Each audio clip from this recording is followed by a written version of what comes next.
ভিতরে প্রবেশ করবে, জান্নাতের নাজ নিয়ামত দেখে তারা আত্মহারা হয়ে যাবে। সকলে বলে সুবহানাল্লাহ। জান্নাতে তো ভালো জায়গা, জান্নাত যদি একবার আপনি ঢুকতে পারেন আর জিন্দেগি আপনাকে বের হতে হবে না। জান্নাতে খালি শান্তি আর শান্তি, কোনো অশান্তি নাই রে। জান্নাতে কিছু বান্দা বান্দিরা বলবে, আল্লাহ গো, দুনিয়ার বুকে অসহায় ছিলাম, গরিব ছিলাম, মন চেয়েছিল বেদানা কিনে খেতে, মন চেয়েছিল আঙ্গুর কিনে খেতে, আল্লাহ দুনিয়ার জান্নাত, দুনিয়ার খাবার আমি কিনে খেতে পারিনি, দুনিয়ার ফল আমি খেতে পারিনি, আল্লাহ গো আমি এই জান্নাতের ভিতরে জান্নাতি ফল খেতে চাই। এই মনে পরিকল্পনা করার সঙ্গে সঙ্গে আল্লাহ রাব্বুল আলামিন ওই জান্নাতি ফলের থোকা আপনার সম্মুখে এসে হাজির করে দেবে, বলবে বান্দা তুমি জান্নাতি ফলগুলো তুমি ছিঁড়ে ছিঁড়ে খাও। জান্নাতি বান্দা বান্দিরা বলবে, আল্লাহ আজ তো আমি জান্নাতি ফল ছিঁড়ে খেতে পারবো না। এত পুরো হয়ে যাবে জান্নাতি বান্দা বান্দিরা। বলবে, বান্দা তুই কি চাস বল না। বলবে, আল্লাহ এই জান্নাতি ফলটা আমার মুখের মধ্যে ঢুকে দেয়া হোক। আমার আল্লাহ রব্বুল আলামিন দয়া করে মায়া করে জান্নাতি ফলটা মুখের মধ্যে ঢুকিয়ে দেবে। তারপরে বলবে, আল্লাহ আমি আজ কামড় মারতেও পারবো না। আল্লাহ জান্নাতি ফলটাকে নরম করে দেওয়া হোক। আল্লাহ রব্বুল আলামিন জান্নাতি ফলটাকে নরম করে দেবেন। হাদিসের মধ্যে এসেছে ওই জান্নাতি ফলটা মুখের মধ্যে নিয়ে চাপন দেবে, একরকম স্বাদ পাবে। দুইবার চাপন দেবে, দুই রকম ফলের স্বাদ পাবে, বেদানার স্বাদ পাবে। তিন রকম জান্নাত আপনার চাপন দেবে মুখের মধ্যে নিয়ে আপনার নাসপাতির স্বাদ পাবে।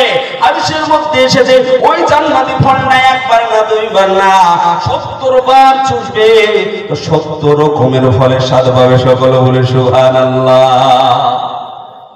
জান্নাতে সবথেকে একটা ভালো জিনিস কি থাকবে জানেন? কোরআন মাজিদ। মক্কার আপনার কারীরা কারি সুদাই যখন কোরআন তেলাওয়াত করে কেমন লাগে বলেন? বাবা ভালো লাগে না? আল্লাহ রাব্বুল আলামিন কাল কিয়ামতের দিন আল্লাহ রাব্বুল আলামিন নিজে জান্নাতি ব্যক্তিদেরকে, জান্নাতি বান্দা বান্দীদেরকে আপনার কোরআন মাজিদ নিজেই শোনাবে। এই হরিপুর গ্রামবাসীরা বাপজিরা আপনার একটা যে মাহফিল করেছেন, এইরকম ভাবে আল্লাহ রাব্বুল আলামিন জান্নাতের ভিতরে একটা আপনার স্টেজ তৈরি করবে। স্টেজটা এত বড় তৈরি করবে, আপনার হযরত আদম আলাইহিস সালাম থেকে নিয়ে বিশ্ব নেতা জনাবে মুহাম্মদুর রাসূলুল্লাহ সাল্লাল্লাহু আলাইহি সাল্লাম পর্যন্ত যত নবী এসেছে প্রত্যেক নবী ওই স্টেজের উপরে থাকবে। আমার আল্লাহ রাব্বুল আলামিন নিজেই সভাপতি হয়ে যাবে। কিন্তু প্রত্যেকটা নবীর মনে একটা তামান্না থাকবে, এই যদি সভার যদি আমি প্রধান অতিথি হতে পারতাম কতই না সৌভাগ্য হতো। হযরত আদম আলাইহিস সালাম মনে মনে ভাববে, আমি যদি সভার প্রধান অতিথি হতে পারতাম কতই না সৌভাগ্য হতো। হযরত দাউদ আলাইহিস সালাম মনে মনে ভাববে, আমি যদি সভার প্রধান অতিথি হতে পারতাম কতই না সৌভাগ্য হতো। আর শ্রোতা হিসাবে আমরা জান্নাতি বান্দা বান্দীরা হয়ে যাব। আল্লাহ রাব্বুল আলামিন নিজেই সভাপতি করবে। আল্লাহ রাব্বুল আলামিন দাউদ আলাইহিস সালামকে ডেকে বলবে, ও দাউদ, কোরআনুল কারীমের ভিতর থেকে তুমি সূরা দুখান পাঠ করো।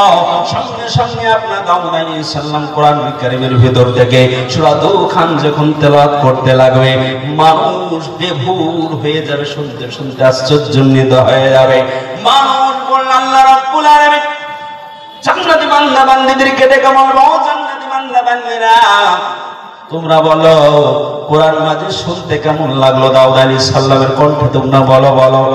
বলবি, আল্লাহ জান্নাতের ভিতরে তো আমরা অনেক খাওয়ার জিনিস পেয়েছি, নাজ নিয়ামত পেয়েছি, অনেক তো আমরা আরামায়েশের জায়গা পেয়েছি, কিন্তু আল্লাহ জান্নাতের ভিতরে যে এত কিছু ভালো জিনিস আছে আমরা জানতাম না।